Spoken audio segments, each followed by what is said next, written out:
देखिए आप लोग, आज हम लोग फिगर ऑफ स्पीच पढ़ेंगे। क्या पढ़ेंगे? Figure of speech. ठीक, कितने लोगों को पता है फिगर ऑफ स्पीच क्या होता है? जानते हैं फिगर ऑफ स्पीच के बारे में? तो जानते हो? नहीं जानते हो? जैसे आपने देखा होगा पार्टी वगैरह जब होती है, पार्टी में लोग ज्यादा मतलब अच्छा दिखने के लिए क्या करते हैं? लड़कियां मेकअप करके जाती हैं, लड़के भी क्रीम वगैरह लगा के जाते हैं, परफ्यूम मार लेते हैं। ये सब क्या है? आकर्षण का केंद्र ही तो है कि नहीं? आकर्षण का केंद्र। तो क्या वैसे ही काव्यों की शोभा बढ़ाने के लिए, किसकी शोभा? काव्यों की शोभा बढ़ाने के लिए हम लोग अंग्रेजी में फिगर ऑफ स्पीच का इस्तेमाल करते हैं। किसी भी काव्य को, जैसे मान लो काव्य का मतलब होता है जिसको हम गा के पढ़ें। ऐसे वाक्यों को अगर हमें कभी भी पढ़ना है तो हम लोग क्या करेंगे? उसमें फिगर ऑफ स्पीच का इस्तेमाल करते हैं। आप लोगों ने हिंदी में पढ़ा होगा अलंकार, अलंकार के दो भाग, शब्द अलंकार, अर्थ अलंकार, शब्द के अनुसार अर्थ के अनुसार पढ़े होगा। वैसे ही फिगर ऑफ स्पीच जो अंग्रेजी में होता है, जो आपके सिलेबस में है इंटरमीडिएट में, वो कुल मिला के 7 है। कितने हैं? 7। पहली बात तो आप ये समझिए कि उन 7 को हमें विस्तार से पढ़ना है। ये आपके एग्जाम में टोटल अगर देखा जाए तो 4 नंबर का आएगा। 2 नंबर की डिफिनेशन आएगी और 2 नंबर का एग्जाम्पल आएगा। जो भी डिफिनेशन लिखनी रहेगी उसी का 2 एग्जाम्पल भी लिखना होगा। लेकिन एग्जाम्पल या डिफिनेशन हम तभी लिख पाएंगे ना जब हम उसके बारे में जानते होंगे। अगर हम उसके बारे में जानते ही नहीं तो ना तो डेफिनेशन लिख पाएंगे और ना ही एग्जाम्पल लिख पाएंगे।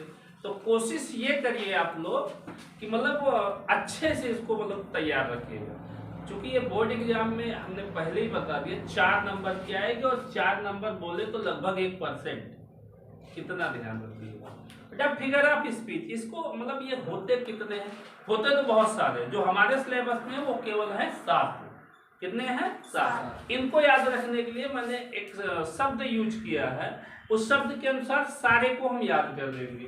वो शब्द क्या है? आप लोगों ने पढ़ा होगा बेटा। शैम्पू की स्पेलिंग क्या होती है? शैम्पू कुछ यही होती है, SHAMPOO। शैम्पू की स्पेलिंग यही होती है ना। अब देखो, अगर शैम्पू की स्पेलिंग यही होती है तो शैम्पू के अनुसार हम सभी फिगर ऑफ स्पीच को याद रखेंगे। जितने भी फिगर ऑफ स्पीच है सभी को हम लोग याद रखेंगे। एस का मतलब पहला क्या होता है? पहले एस का मतलब होता है सिमिल। क्या होता है? और उसको प्यार से लोग ना सिमिली बोलते हैं। सिमिल होता है लेकिन सिमिली बोलते हैं। एच का मतलब होता है हाइपरबोल। एच का मतलब हाइपरबोल। ए का मतलब होता है एपोस्ट्रॉफी। क्या होता है? एपोस्ट्रॉफी।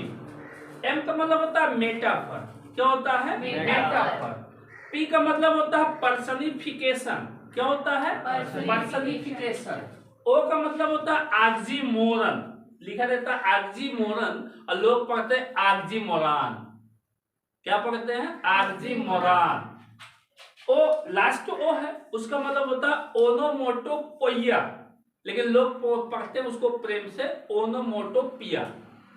ठीक, ओनोमोटोपिया। आप देखो क्या ध्यान से। एस हमने बताया, एस का मतलब क्या है? क्या है? क्या है? एस का मतलब एस का मतलब और सिमिल मीन्स होता है बेटा उपमा अलंकार। कौन सा होता है? उपमा अलंकार। सिमिल का मतलब क्या होता है? उपमा अलंकार।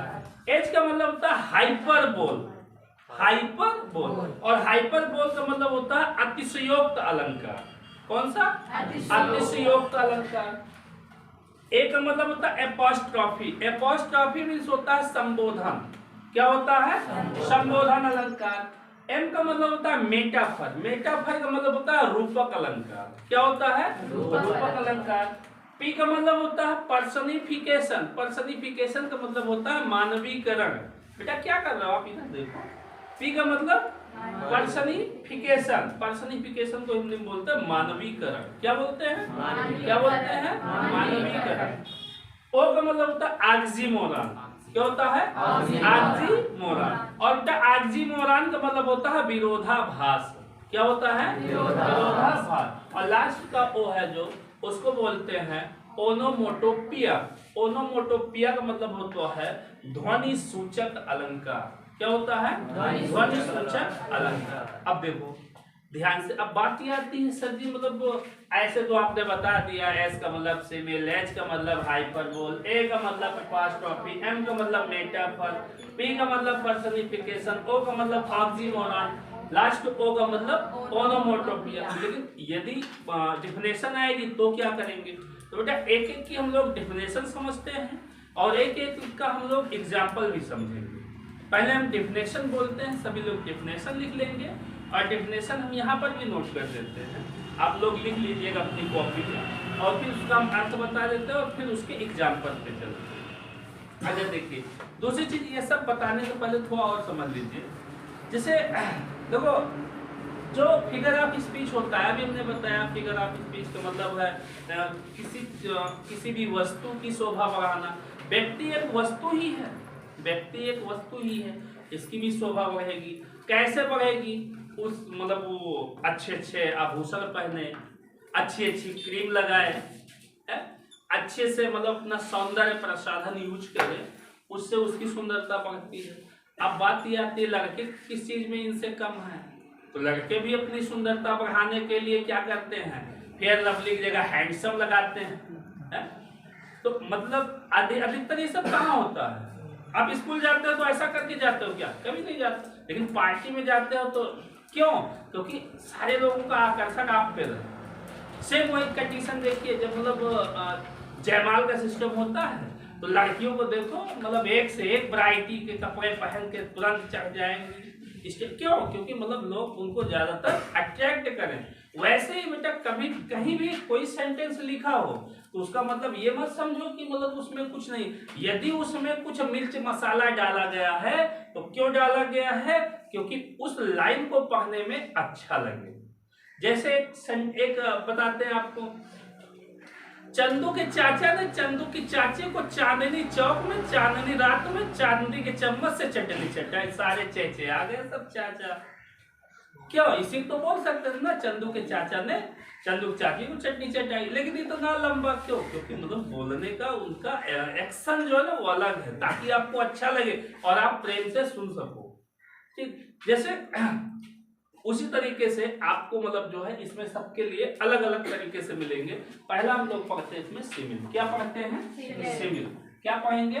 सिमिल। बेटा सिमिल की हम लोग पहले डिफिनेशन देखेंगे। सिमिल, और इसका मतलब हमने क्या बताया है? उपमा अलंकार। सिमिल की परिभाषा क्या हो जाएगी? सिमिल की परिभाषा हो जाएगी, लिखेंगे देखो एक ही तरीके से हम सभी फिगर ऑफ स्पीच की परिभाषा याद कर लेंगे, ज्यादा कुछ करने की जरूरत नहीं है। तो लिखेंगे simile is a figure of speech. Simile is a figure of speech in which a comparison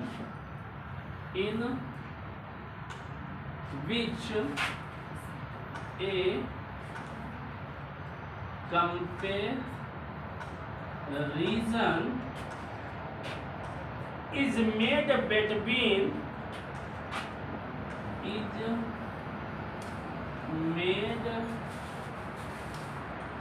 between two different objects.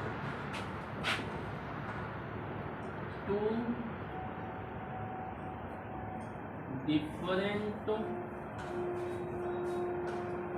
objects which have at least one common point, which have least one common point, one common point क्या क्या हो सकता है? Like हो सकता है, as हो सकता है, सो हो सकता है ETC। ये इसकी परिभाषा है, ये इसकी परिभाषा है। देखो अर्थ देखो एक बार इसका,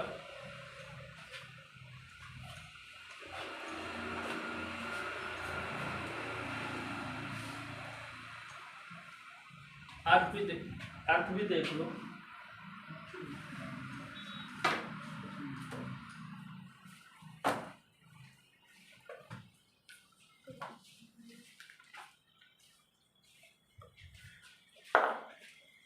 देखो बेटा ध्यान समझो, यहाँ क्या लिखा है, simile is a figure of speech.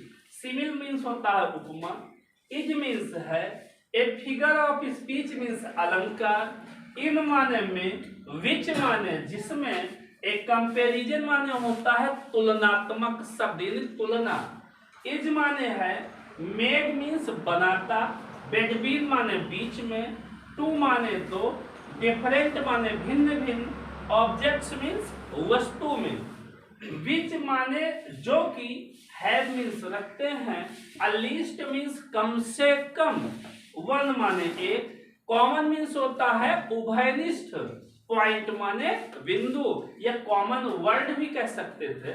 उभयनिष्ठ शब्द क्या क्या हो सकता है, like, as, so.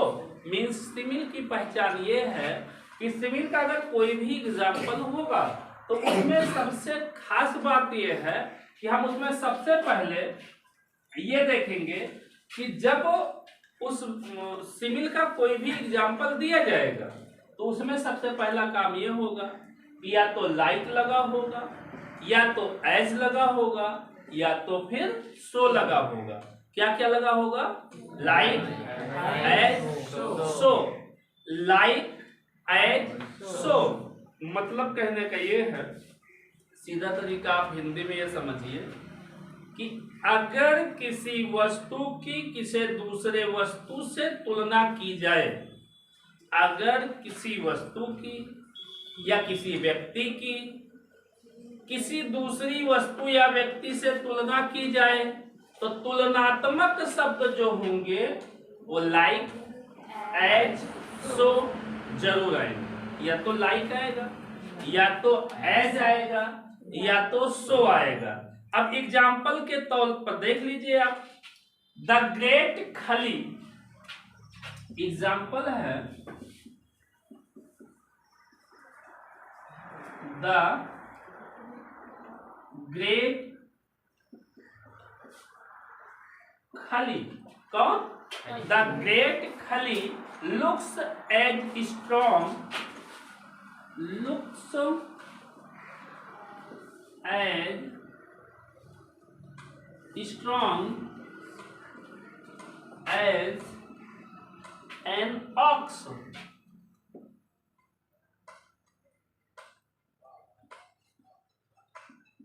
an ox।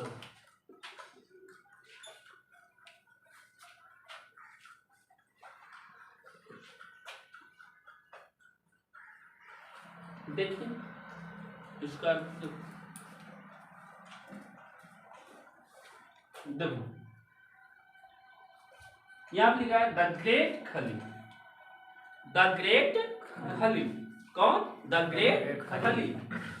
Great खली महान खली। खली के बारे में जानते हो, बहुत बड़े क्या है, WWF के फाइटर है, ठीक है।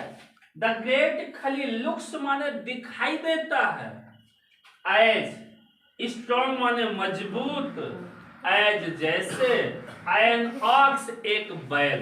अभी बताओ भैया, का खाली बैल है, नहीं है, बैल से उसकी क्या की गई, कंपैरिजन की गई। बैल से उसकी क्या की गई, कंपैरिजन।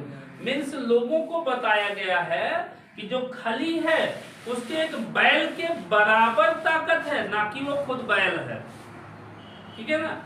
सिंपली यही कहता है कि इसमें क्या की जाती है, तुलना की जाती है। क्या की जाती है, तुलना की जाती है। इसमें क्या की जाती है, तुलना की जाती है।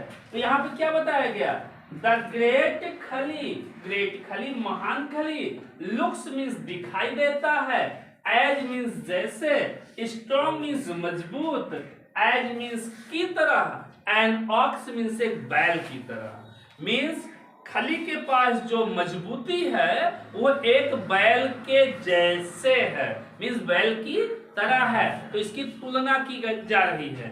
दूसरा सेंटेंस इसी पे अगर हम देखें तो दूसरा सेंटेंस में जैसे आप लोगों ने पढ़ा होगा, पढ़े होंगे, life is like a dream. दूसरा सेंटेंस है life is like a dream. Life is like a dream. Life means जीवन, इज मीन्स है, लाइक मीन्स की तरह, ए ड्रीम मीन्स एक स्वप्न की तरह। जीवन एक स्वप्न जैसा है, ये जीवन एक स्वप्न की तरह है। कर सकते हैं, कोई दिक्कत? Life is like a dream, जीवन एक स्वप्न जैसा है, यह जीवन एक स्वप्न की तरह है। ऐसे बहुत से सेंटेंस हैं। और सेंटेंस की बात करें तो जैसे हम कह सकते हैं she is as fresh as dew. She means वो, इज मीन्स है, एज मीन्स की तरह, फ्रेश मीन्स तरोताजा, एज मीन्स जैसे, ड्यू माने एक बूंद, काहे की? ओस की। वो एक बूंद के जैसे तरोताजा है। सुबह सुबह देखो ताजगी, मतलब जो ओस की बूंद होती है उस मतलब वो देखने में बिल्कुल वैसे ही उसकी ताजगी दिखाई दे रही है। और भी हम बोल सकते हैं द यंग तैमूर। एक और लिख लेंगे,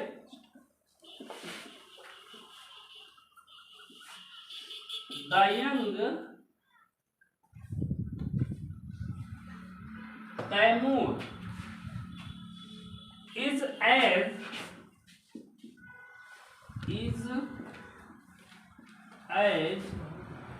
cute as kitten.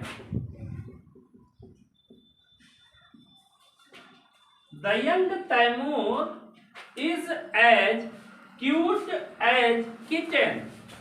The young Taimur, Taimur कौन था जानते हो आप लोग? तैमूर कौन थे? सैफ अली खान और करीना कपूर के साहबजादे, सॉरी हाँ उन्हीं तो है। सैफ अली खान और करीना कपूर के साहबजादे में उनके लड़के हैं, ठीक है, उनकी बात हो रही है।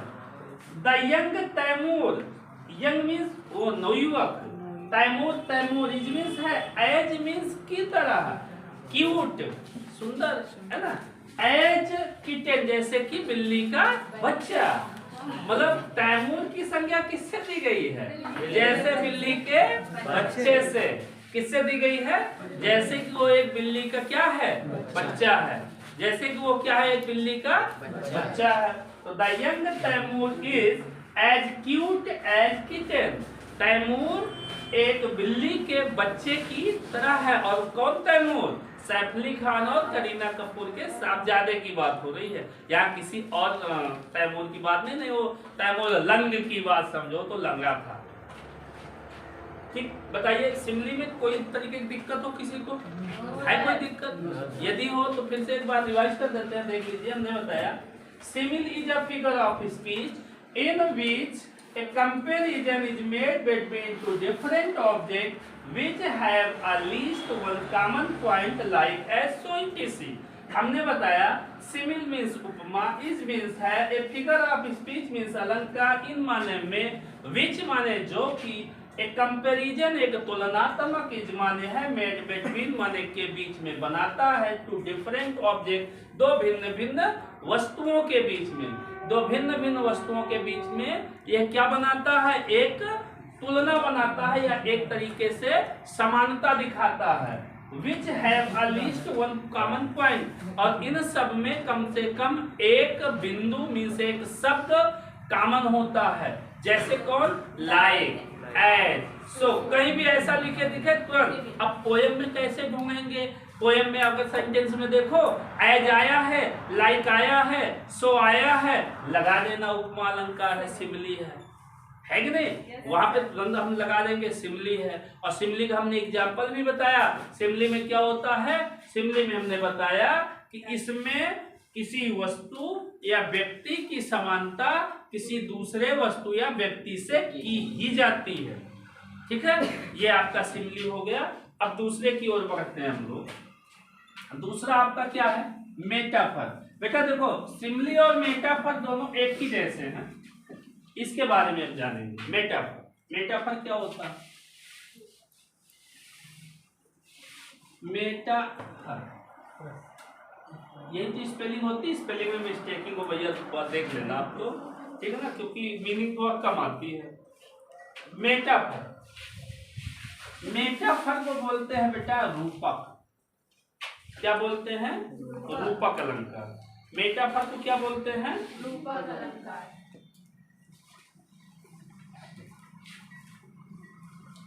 देखो छोटी परिभाषा लिखा था, क्या फायदा बहुत लंबी चौड़ी परिभाषा लिखा है। सीधे लिख लो, a metaphor is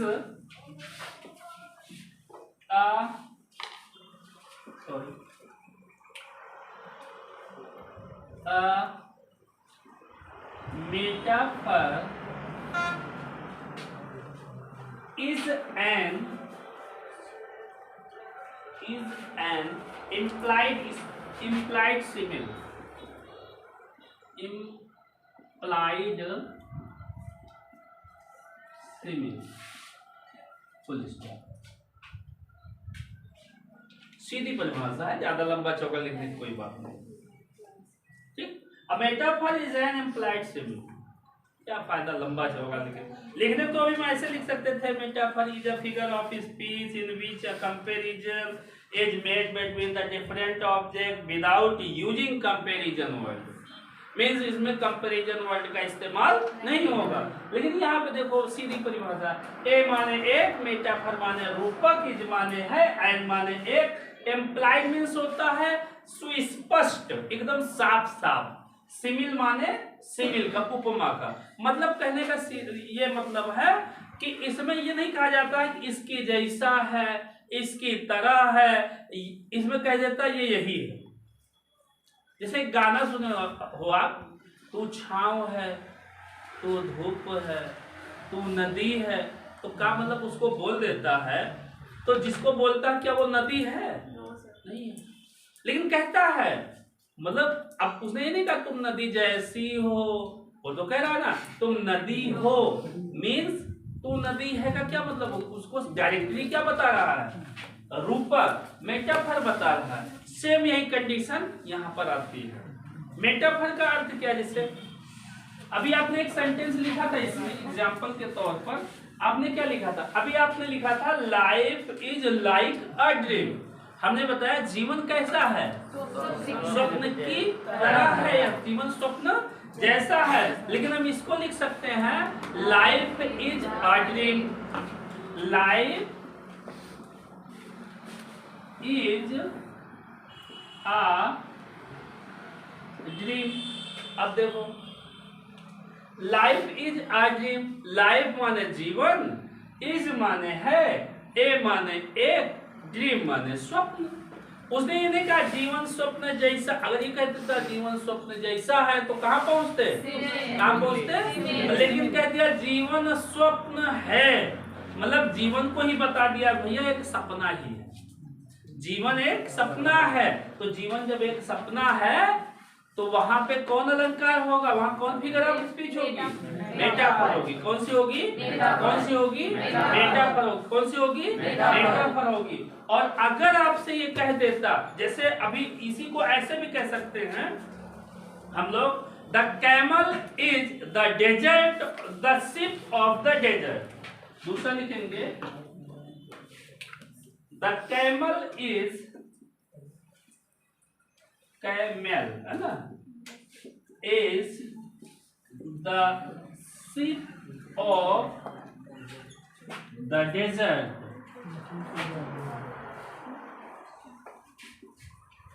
the camel is the ship of the desert. ठीक,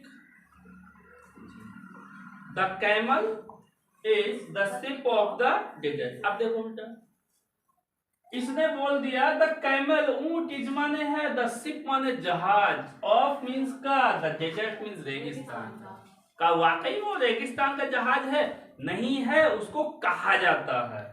लेकिन मतलब ये नहीं कहा कि रेगिस्तान के जहाज जैसा है, ऐसा नहीं बोला ना। उन्हें डायरेक्टली बता दिया भैया जो ऊंट दिख रहा है ना, ये कोई और नहीं है, ये क्या है? रेगिस्तान का जहाज, रेगिस्तान का जहाज है, इसी के बारे में बता दिया गया। ठीक, जैसे एक और समझिए, यू हैव अ, इसको क्या करूंगा, अगला एग्जांपल और समझ लीजिए ना।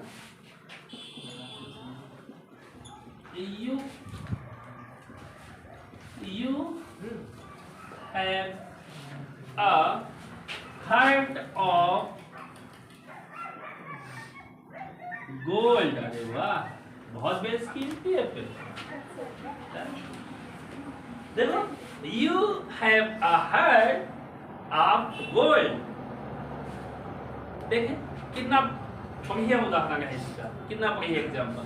यू माने आपके, है माने पास, ए माने एक, हार्ट माने दिल, ऑफ गोल्ड आपके पास जो दिल है ना वो सोना है।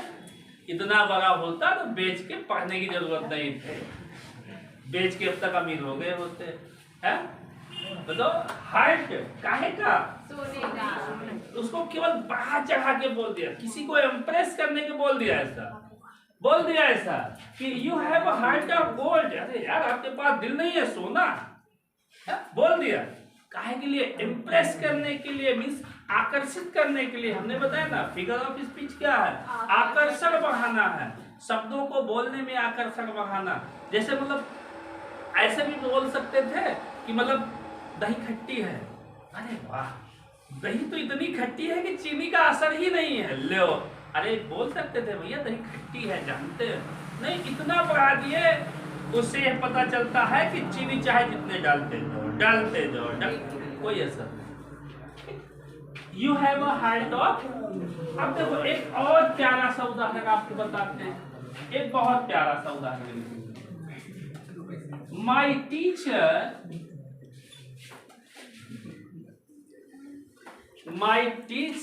is an angel।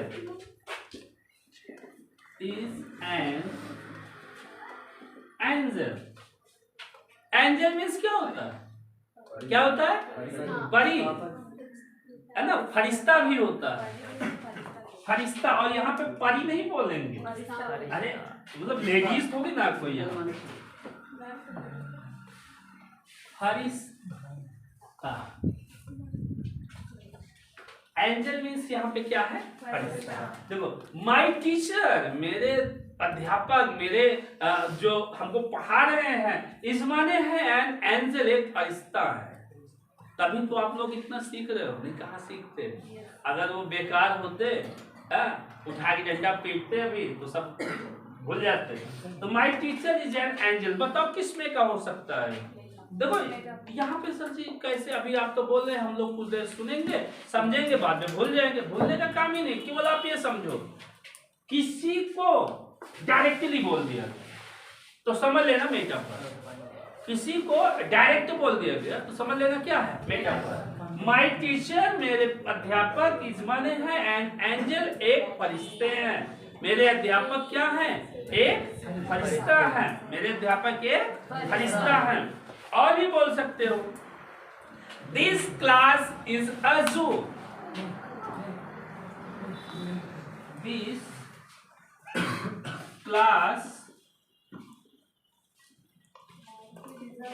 Class is a जू भी बोल सकते हो, मार्केट भी बोल सकते हो, भैंस का तबेला भी बोल सकते हो।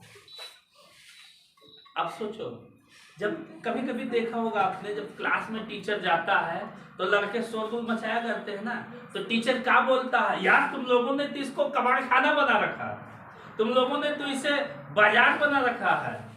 तो वही कहा गया है, दिस क्लास है, क्लास इस माने है अज्जू, एक चिड़ियाघर। यह क्लास क्या है? चिड़ियाघर। इसका मतलब उमा रहे वाले आप लोग क्या हो? ऐसा तो नहीं ना, लेकिन टीचर ने संज्ञा दे दी। क्यों? क्योंकि आप लोग वही हरकत किए होगे, इसीलिए बोल दिया। पहले तो बोल दिया my teacher is an angel, मेरे अध्यापक एक फरिश्ते हैं, लेकिन टीचर को देखो बच्चों के बारे में क्या बोल गए, दिस क्लास इज अ जू, ये क्लास क्या है, एक चिड़ियाघर है। This class is a market, ये क्लास क्या है, एक बाजार है, मतलब जहाँ पे आलू भिंडी बिक रही है। तो आप लोग वैसे आवाज करते रहे होंगे तभी तो बोल दिया मैंने। ये आपके दो हो गए, समझ में आए। पहले में क्या होगा, लाइक एस सो ये शब्द आएंगे, दूसरे में क्या होगा, लाइक एस सो नहीं आएगा और होगा सिमिल के ही जैसा, बस क्या होगा इसमें डायरेक्टली उसी को बोल दिया जाता है। ठीक, दो हो गए। अब दूसरे के बाद हम लोग तीसरे पे पहुंचते हैं। तीसरे वीडियो मतलब तीसरे को हम लोग अगले पार्ट में देखेंगे।